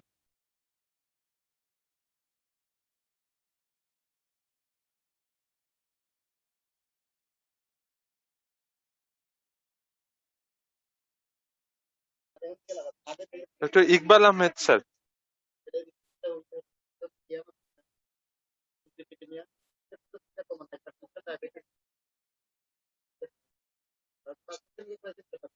আসসালামু আলাইকুম। আচ্ছা, হ্যাঁ শোনা যাচ্ছে? জি স্যার। এখানে আমাদের একটা ইম্পর্টেন্ট বিষয় হচ্ছে গিয়ে আমরা হাইপারটেনশন নিয়ে প্রায় একটা সমস্যার মধ্যে থাকি যে কখন আমরা ট্রিটমেন্ট শুরু করব বা কখন কনফার্ম করব। এই বিষয়ে এখানে তারা একটা যেটা গাইডলাইন দিচ্ছে হোম মানে ব্লাড প্রেশার মনিটরিং, এটা একটা ইম্পর্টেন্ট বিষয়। কারণ চেম্বারে একটা দুইটা বিষয় দেখা যায়, একটা কখনো যেটা মাস্ট হাইপারটেনশন আমরা ডায়াগনোসিস করি, আবার যেটা চেম্বারে পাওয়া যায় না কিন্তু বাসায় থাকে, আবার যে হোয়াইট কুট হাইপারটেনশনকে আমরা হাইপারটেনশন মনে করি, এটা হওয়ার সম্ভাবনা বেশি। এখানে সংক্ষিপ্ত যেটা আমরা করতে পারি এবং আমাদের জন্য সহজ, এত জটিল না, আমরা পেশেন্টকেই বললাম যে আপনি আপনার ডাক্তারকে দিয়ে, আশেপাশে কোনো একজন ডাক্তারকে দিয়ে বা এক্সপার্ট কাউকে দিয়ে প্রেশার মাপাবেন বা আপনার বাসায় মাপাবেন। সেখানে বলছে যে 3 থেকে 7 দিন, 3 থেকে 7 দিন সকালে একটা মেজারমেন্ট নিবে, বিকালে একটা মেজারমেন্ট নিবে। এই সকালে একটা বিকালে একটা, প্রত্যেকটা সেটিং এ 2টা মেজারমেন্ট নিবে, ফার্স্ট এবং সেকেন্ড। এগুলার মধ্যে প্রথম দিনের যে বিপি রেকর্ডিংটা, প্রথম দিনের যে মেজারিং সকালে এবং বিকাল, এই দুটো বাদ দিয়ে বাকিগুলার এভারেজ করে ফেলবে। এভারেজ করে যদি দেখা যায় সেটা 135/85 এর বেশি, তাহলে কিন্তু আমাদের ট্রিটমেন্ট লাগবে। এটা কিন্তু করা অনেক জটিল না। আমরা যদি একটা চার্ট বানায় রোগীর হাতে দিয়ে দিই যে আপনি এটা চার্টটা করবেন, তারপরে এইভাবে একটা এভারেজ করে ফেলবেন, এটা আমাকে আপনি জানাবেন বা আপনি নিয়ে আসবেন, তাহলে সে সম্ভব এটা। তো এটা করার আমাদের একটা, যদি আমরা করতে পারি, একটু সময় নিতে পারি, তাহলে ওই যে এই যে দেখা যায় যে অনেক সময় আমরা প্রেশারের ওষুধ দিয়ে দিই, যার ফলে যে দেখা যায় যে প্রেশার অনেক কমে গেছে, পেশেন্ট দেখা যায় পোস্টাল হাইপারটেনশন ডেভেলপ করছে এবং কোন একটা কোয়াকের কাছে গেছে, ওষুধটা বন্ধ করে দিচ্ছে, দেখা যায় আমরা অনেক হাই ডোজ শুরু করে দিচ্ছি। এটা থেকে আমরা বাঁচতে পারবো আমরা যদি ওই যে হোম মনিটরিং ব্লাড প্রেশারটা কনফার্ম করি। আমরা অ্যাম্বুলেটরি 24 আওয়ার্স মনিটরিং এটা আমাদের পক্ষে সম্ভব না আমাদের দেশের প্রেক্ষাপটে, কিন্তু আমরা home management monitoring blood pressure এটা অনেকটা ইজি। আমরা যদি একটা চার্ট করে দিই আমাদের প্রত্যেকটা রোগীকে দিয়ে দিই। আর আরেকটা যেটা ওই যে এসেনশিয়াল নিয়ে কথা হচ্ছে, এসেনশিয়াল আসলে হচ্ছে কি প্রাইমারি, যেটা কোনো কজ খুঁজে পাওয়া যায় না। আর ডায়াস্টোলিক ব্লাড প্রেশার ইম্পর্টেন্স আগে একসময় বলা হতো সিস্টোলিক ব্লাড প্রেশার ট্রিটমেন্ট করলেই চলবে, কিন্তু এখন বলা হচ্ছে ডায়াস্টোলিক সিস্টোলিক দুইটাই সমানভাবে ইম্পর্টেন্স কার্ডিওভাস্কুলার রিস্ক বাড়ানোর জন্য। এই জন্য ডায়াস্টোলিক ব্লাড প্রেশার মানে ট্রিটমেন্ট করার ইম্পর্টেন্স আছে। আরেকটা কথা যেটা বলছি যে আমরা যদি ব্লাড প্রেশার কম পাই, আমাদের টার্গেটটা এখানে ক্লিয়ারলি বলে দিচ্ছি, সেটা হচ্ছে আমরা 120/70 নিচে নামাবো না, আমরা এর উপরে রাখবো। এটার 120/70 রাখবো অথবা এর উপরে রাখবো, এটাই বেটার। যদি আমরা দিকে নিচে নেমে গেছে, চিন্তা করো আমাদের ওভার ট্রিটমেন্ট হয়ে গেছে, অথবা অনেক সময় দেখা যায় এইসব হাইপারটেনশনের পেশেন্টের অন্য কোনো কারণে বিপি কমে গেছে কিনা, তার যে ভলিউম ডিপ্রেশন হয় কোনো কারণে, সে যদি রিসেন্টলি কোনো ডায়াবেটিস নেয়, সে যদি কি এই পেশেন্ট যদি এমআই ডেভেলপ করে, তার হার্ট ফেলিউর ডেভেলপ করে, তাহলে দেখা যায় অনেক সময় বিপি কমে যাবে। সেই বিষয়গুলো তোমরা এক্সক্লুড করার চেষ্টা করতে হবে। আর আরেকটা বিষয় হচ্ছে গিয়ে হাইপারটেনশনের সাথে আমাদের বিপি যদি কমও থাকে, যেমন 135/85, কিন্তু টার্গেট অর্গান ড্যামেজ আছে, এই টার্গেট অর্গান ড্যামেজ গুলো আমাদের জানতে হবে কিভাবে আমরা ডিটেক্ট করবো। এখানে যেমন এসেনশিয়াল, অপটিমাল, এই দুইটা টার্ম ব্যবহার করছে। এসেনশিয়াল হচ্ছে গিয়ে আমরা লো রিসোর্স কন্ডিশনে যেগুলো করতে পারবো ওগুলো হচ্ছে এসেনশিয়াল, আর অপটিমাল হচ্ছে আমাদের স্ট্যান্ডার্ড, মানে আদর্শ ভাবে আমাদের কি কি ইনভেস্টিগেশন করা, কি কি চেক আপ করা দরকার। তো আমরা কিছু বিষয় আছে যে বিপি অনেক কম পাইলেও আমরা ট্রিটমেন্ট শুরু করে দিই, যেমন টার্গেট কোন ড্যামেজ যদি থাকে, পেশেন্ট ডায়াবেটিস যদি থাকে, পেশেন্টের সিভিডি থাকে, patient atherosclerosis cardiovascular disease risk যদি থাকে। এই এথেরোস্ক্লেরোসিস কার্ডিওভাস্কুলার ডিজিজ রিস্ক আমরা কিছু বিষয় আছে, ফ্যাক্টর আছে, এগুলা শুধুমাত্র আমরা ইনপুট দিলেই, এখানে ক্যালকুলেটর আছে, আমরা মোবাইলে আছে বা আমরা অনলাইনে যদি যাই, সেখানে এসএফডি রিস্ক সহজে আমরা ডিটেক্ট করতে পারবো। সেখান থেকে যদি দেখা যায় 10 ইয়ার্সে রিস্ক মোর দেন 20%, তাহলে আমাদের অবশ্যই ট্রিটমেন্ট দিতে হবে বিপি যদি 135/85 হয়। আর ফার্স্ট সেটিং এ মানে চেম্বারে আসার সাথে অফিস ভিজিটে যদি 180/110 পাই, তাহলে আমরা আর সেকেন্ড আরেকটা অপশনে যাওয়ার দরকার নেই, ওই সময় আমরা ট্রিটমেন্ট দিয়ে দিব। থ্যাংক ইউ, সালাম আলাইকুম। Thank you very much, sir, for your valuable opinion. Perhaps our honorable head of the department, sir, is busy with his activities. So now I am requesting Dr. Anayat Hussain, sir, to make comment regarding this presentation and conclude the session, please. তোমার তো বাকি ছিল, ফেরদাউস বাকি ছিল তো। হ্যাঁ, ফেরদাউস বাকি। স্যারের ডিভাইসের সমস্যা এখন স্যার। স্যার আমি তো এক জায়গায় বসা বেটা, আমরা আমাদের রুমের সমস্যা চাইলে। আচ্ছা, আপনার কথা আপনার কথা ক্লিয়ার, স্যার তো স্যার ওই মেসেজ আর শুনতে পাচ্ছে না, দেখতে, এই জন্য স্যার। আচ্ছা, আমরা হান্নানের কথা শুনতে পাইনি আর কি, তোমাদের কথা শুনছি আর কি। ঠিক আছে, তাহলে ফেরদাউস বলুক আর কি, ফেরদাউস বলুক। জি sir, sir doctor Ferdous Ahmed sir, please. ধন্যবাদ স্যারকে, ধন্যবাদ আমাকে মানে মনে করার জন্য। আর যেহেতু সেমিনারটা মানে 2 দিন পিছানো হয়েছিল, এবং এটা আমরা আশা করছিলাম যে আরো সুন্দর গুছানো একটা সেমিনার হবে, কিন্তু আসলে সেরকম হয় নাই। একটা হচ্ছে সাউন্ড সিস্টেম, যেটা ঠিক আছে আপাতত আমার ডিভাইসের সমস্যা, কিন্তু এত ক্লামজি যে আমরা পরেও ক্যাচ করতে পারি না, এবং এত বেশি স্লাইড এবং এত মানে লেখাগুলো এত ক্লামজি ছিল। তো একটা সেমিনার, একটা প্রেজেন্টেশনের কিছু তো ক্রাইটেরিয়া আছে যে কিভাবে প্রেজেন্ট করবো, কি কতটুকু দেখাবো, কতটুকু বলবো, এই জিনিসটা সবার মনে রাখা উচিত। আর একটা হচ্ছে হান্নান যেহেতু অনেক সিনিয়র একজন এমডি স্টুডেন্ট, ওর প্রেজেন্টেশনটা আশা করছিলাম যে আরেকটু গুছানো হবে আর কি, যেহেতু খুব গুরুত্বপূর্ণ একটা সেমিনার। তো নেক্সট যে প্রেজেন্টেশন গুলো আমাদের রেডি হবে সেগুলোতে এই জিনিসগুলো মনে রাখতে হবে আর কি। আর আমাদের নেক্সট প্রেজেন্টেশন হচ্ছে মেডিসিন ইউনিট 5 থেকে হবে, সেটা হচ্ছে যে 26-year-old female presenting with recurrent unilateral upper limb swelling. তো আশা করি এটা খুব ইন্টারেস্টিং সেমিনার হবে, সবাইকে পার্টিসিপেট করার জন্য রিকোয়েস্ট করতেছি। Thank you. Thank you, sir. Now I'm requesting Dr. Anayat Hussain, sir, to make comment and conclude the session, please. Thank you, Saiful. হান্নানকে ধন্যবাদ যে অনেক কষ্ট করছে আসলে রেডি করার জন্য, কিন্তু তাকে যে কোনো কাজ করার আগে কাজটা কিভাবে করবে এটাকে আগে প্ল্যান করতে হয়, যে আমি আমার কাজটাকে কিভাবে করব এবং কাজটা যাদের জন্য করব তাদের কতটুকু উপকার পাবে। সেইভাবে আগে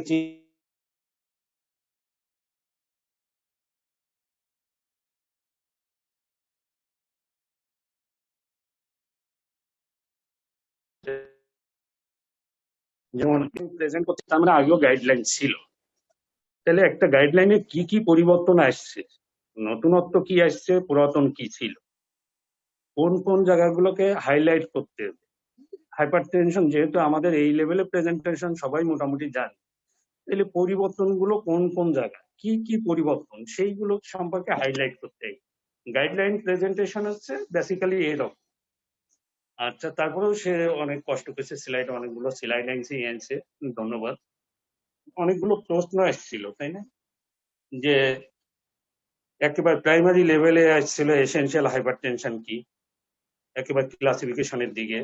সেকেন্ড আসছিল ডায়াস্টোলিক হাইপারটেনশন সম্পর্কে আসছিল।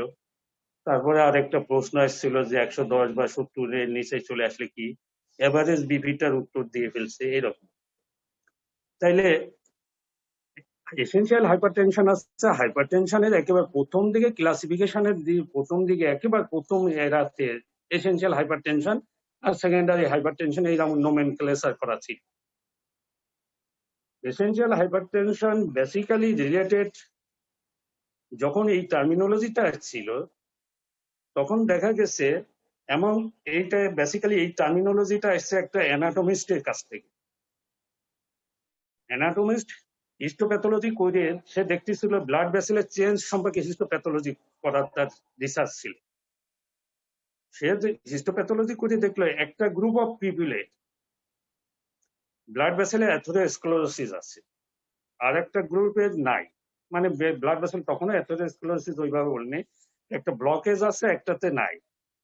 যখন ব্লকেজ এই অ্যাথেরোস্ক্লেরোটিক চেঞ্জ যাদের আছে, এদের প্রিভিয়াস রেকর্ড দেখে দেখা গেল এদের প্রেশার একটু বেশি থাকে, এদের প্রেশার বেশি।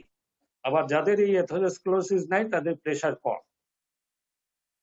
তখন মনে করা হইলো যে যাদের এই যে ব্লকেজ আছে এদের এই সার্কুলেশন ঠিক রাখার জন্য এদের প্রেশারটা বেশি রাখতে হয়। এই কারণে ওদের ওই লোকদের এই যে সার্কুলেশন ঠিক রাখার জন্য প্রেশারকে বেশি রাখতে হচ্ছে, দ্যাট ইজ হচ্ছে এসেনশিয়াল হাইপারটেনশন। তাদের অর্গান ফাংশন ঠিক রাখার জন্য প্রেশারকে বেশি রাখতে হচ্ছে, এই কারণে টার্মিনোলজিটা এসেছিল এসেনশিয়াল হাইপারটেনশন। আর বর্তমানে এটা মিসনোমার, বেসিক্যালি এটাকে প্রাইমারি হাইপারটেনশন, প্রাইমারি হাইপারটেনশন বা ইডিওপ্যাথিক হাইপারটেনশন, সেকেন্ডারি হাইপারটেনশন। যদি এসেনশিয়াল বলেন, এসেনশিয়াল টার্মিনোলজিটা আছে এর সাথে রিলেটেড আপনার।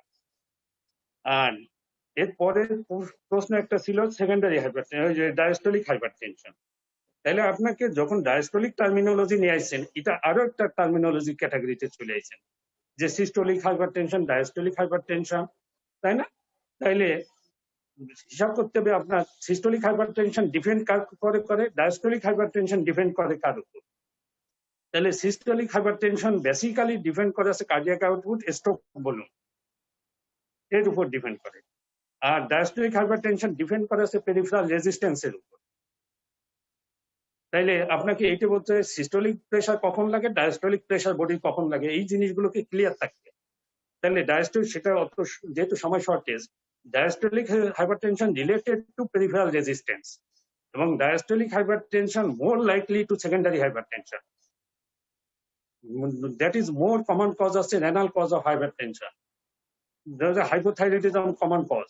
তাহলে ডায়াস্টোলিক হাইপারটেনশনের একটা cause usually secondary cause. Diastolic hypertension যখন পাবেন ধরে নেবেন যে এক্সক্লুড করতে হবে, আমাকে সেকেন্ডারি হাইপারটেনশন এক্সক্লুড করতে হবে। যেমন সামহাউ যদি আপনি একটা প্রেশার, ডায়াস্টোলিক প্রেশার 110-এর উপরে পান, আপনি ধরে নেবেনই যে তার সেকেন্ডারি হাইপারটেনশন আছে। তার মানে secondary hypertension related two diastolic hypertension usually. তাহলে এই জায়গায় ডায়াস্টোলিক পেরিফেরাল রেজিস্ট্যান্স কমানোর জন্য যে ওষুধগুলো ব্যবহার করা হয় ডায়াস্টোলিক হাইপারটেনশনের ম্যানেজমেন্টের জন্য, সেই ওষুধগুলো কার্যকারী। আর আরেকটা প্রশ্ন ছিল, আচ্ছা আপনি একটা ব্লাড প্রেশার 110/70, এটা ইকবাল অ্যান্সার করে ফেলছে, তাইলে আপনাকে ওটাকে ভেরিফাই করতে হয় যে 110/70 ঠিক আছে কি। আবার যদি 110/70 আছে, এই পেশেন্টের ব্লাড প্রেশার কমের সাইন সিমটম আছে কিনা, ডিজিনেস আছে কিনা, আছে কিনা, এইগুলো দেখতে হয়। কারণ তাতে গেলে আবার আপনার বেসিক প্রেশারের বেসিকে চলে যায়, what is normal blood pressure, what is hypertension. তাইলে সেই জায়গা আবার ক্লিয়ার থাকতে, নর্মাল প্রেশার বলতে আসলে কোনো প্রেশার নাই। আমরা যে প্রেশারে কার্ডিয়াক মরবিডিটি মর্টালিটি কম, সেই প্রেশারটাকে সামাও নর্মাল প্রেশার বলি। এর উপরে গেলে হচ্ছে যেহেতু কার্ডিয়াক মরবিডিটি মর্টালিটি বাড়ায় বা কমে বাড়ে, এই কারণে এটাকে বলে আসছে নর্মাল বলতেছি না। তাইলে যদি 110/70 তো ওই প্রেশারের পেশেন্টের হাইপোটেনশন রিলেটেড কোনো সাইন সিমটম না থাকে, পেশেন্টের ইভেন এটাতে একটা গাইডলাইন, অনেক গাইডলাইনে বলছে আপনি যত কম প্রেশার রাখতে পারবেন তত ভালো। তাইলে যদি মরবিডিটি না থাকে, অন্য কোনো কজ না থাকে, তাইলে সেই ক্ষেত্রে মডিফিকেশনের কোনো দরকার নেই। আর যদি তার মরবিডিটি থাকে, অন্য আসে, তাইলে আপনি সেই জায়গা কমাইতে পারেন। এই একটা। তাহলে এইটা ছিল হচ্ছে আপনার প্রশ্ন রিলেটেড। আর এভারেজ ব্লাড প্রেশার তো বলছে আপনি যে সেটিং এ ব্লাড প্রেশার মানবেন অ্যাটলিস্ট 3টা রিডিং নেবেন। 3টা রিডিং নিয়ে ফার্স্টটাকে অমিট করে বাকি দুটাকে কোনো কোনো জায়গায় 3টাকে এভারেজ করতে বলে, এবং অ্যাটলিস্ট 1 মিনিট ইন্টারভেলে আপনাকে মাপতে হবে। এটা তাইলে এটাকে এভারেজ করবেন। এটা হচ্ছে ব্লাড প্রেশার মেজারমেন্টের রুলের মধ্যে। তাহলে এইটাই ছিল আপনাদের কোয়ারি গুলো। আর বেসিক্যালি হাইপারটেনশন যেহেতু কমন ইস্যু, হাইপারটেনশন আছেন যেহেতু হাইপার বলছেন নর্মালের চেয়ে বেশি, তাহলে নর্মালটা বললাম যে প্রেশারে কার্ডিওভাস্কুলার মরবিডিটি মর্টালিটি কম, সেটা নর্মাল প্রেশার। এর চেয়ে বেশি যে প্রেশার, সে প্রেশারকে আমরা হাইপারটেনশন বলবো। এটা এক এক গাইডলাইনে এক একটা লেভেল বলছে। অলমোস্ট আমরা জানি 140/90 এর উপরে গেলে আমরা ধরে নেব, অনেক গাইডলাইনে 130 চলে যাচ্ছে, তাইলে আমরা সেটা না এটাতে থাকবো। এর উপরে গেলে যত প্রেশার বেশি হবে তত ভাস্কুলার, এটার কারণ হাইপারটেনশন রিলেটেড টু দা ভাস্কুলোপ্যাথি। তাইলে আপনি যখন হাইপারটেনশনকে ডিল করতে যাবেন, তখন আদার ভাস্কুলোপ্যাথি করে এমন কোনো ডিজিজ আছে কিনা, সেই ডিজিজ গুলোকে আপনাকে ইভালুয়েট করতে হবে। দ্যাট ইজ আপনার ডায়াবেটিস আছে কিনা, স্মোকিং আছে কিনা, তাই না, হাইপারলিপিডিমিয়া আছে কিনা, তাই মানে আদার কজ অফ ভাস্কুলোপ্যাথি করে এইরকম আছে কিনা। এট দ্য সেম টাইম আপনি যখন ইভালুয়েট করতেছেন, অন্য কোনো টার্গেট অর্গান ড্যামেজ আছে কিনা, ওই মুহূর্তে আছে কিনা, অথবা অন্য কোনো কমরবিডিটি আছে কিনা। কারণ সেই ক্ষেত্রে আপনার চিকিৎসার টার্গেটও ভেরি করবে, আপনার মেডিকেশনেরও ভেরিয়েশন হবে। তাইলে এই জিনিসগুলোকে আইডেন্টিফাই করতে হবে। তাইলে একটা আছে ফার্স্ট আপনি হাইপারটেনশনকে লেভেল করতে হবে, দেন হচ্ছে টার্গেটের ভাস্কুলোপ্যাথি করে এমন আদার রিস্ক ফ্যাক্টর আছে কিনা দেখবেন, দেন দেখবেন না আদার কোমরবিডিটিস আছে কিনা, যে ক্ষেত্রে আমার ট্রিটমেন্টের মডিফিকেশন বা আমার প্রেশারের টার্গেটকে করতে হবে। দেন হচ্ছে আপনি টার্গেট আপনি সুইটেবল অনুযায়ী ওই পেশেন্টের অ্যাকর্ডিংলি লেভেল করে আপনি ওষুধ শুরু করবেন। তবে বেসিক প্রিন্সিপাল হচ্ছে এইটা যে আপনি প্রেশার কমানো আছে ফার্স্ট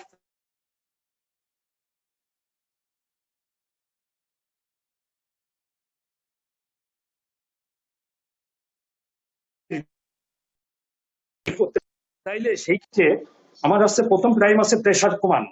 হ্যাঁ, পেশেন্ট কিনতে পারে, তার অ্যাবিলিটি আছে, তাইলে তার জন্য অ্যাবসলিউট ইন্ডেক্সের কোনটাতে আরো বেশি বেনিফিট হবে সেই ওষুধটাকে চুজ করবো।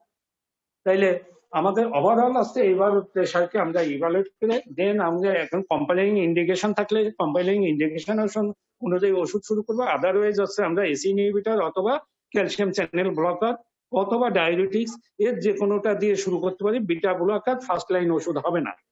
এই ছাড়া আমরা অন্য ইউজুয়ালি এসি ইনহিবিটর অথবা ক্যালসিয়াম চ্যানেল ব্লকারকে আমরা শুরু করবো, দেন সাবসিকুয়েন্টলি টাইট্রেট করবো।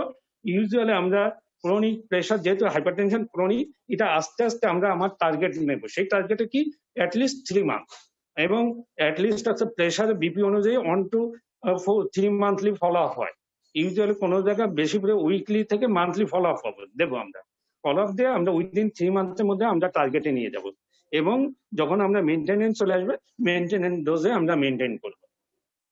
তাইলে হাইপারটেনশনে বেসিক্যালি আমাদের সবাইকে বেসিকটা জানতে হবে। বেসিকটা জেনে কি আমরা করতে চাচ্ছি, কেন করতে চাচ্ছি, কি দিয়ে করতেছি, কেন করব, এই জিনিসগুলোর উত্তর আমাদের ক্লিয়ার থাকতে হবে। তাইলে আমরা পেশেন্ট ম্যানেজমেন্টের জন্য আমাদের অ্যাক্টিভেট হবে। Thank you again Hannan for তার লিবারিয়াস ওয়ার্ক ফর প্রেজেন্টিং মানে date to ready the presentation. আমাদের নেক্সট প্রেজেন্টেশন তো হচ্ছে 1-5 থেকে কেস প্রেজেন্টেশন হবে। Thank you all for patients hearing. Thank you. Thank you, sir, for your valuable opinion. Thank you, everyone.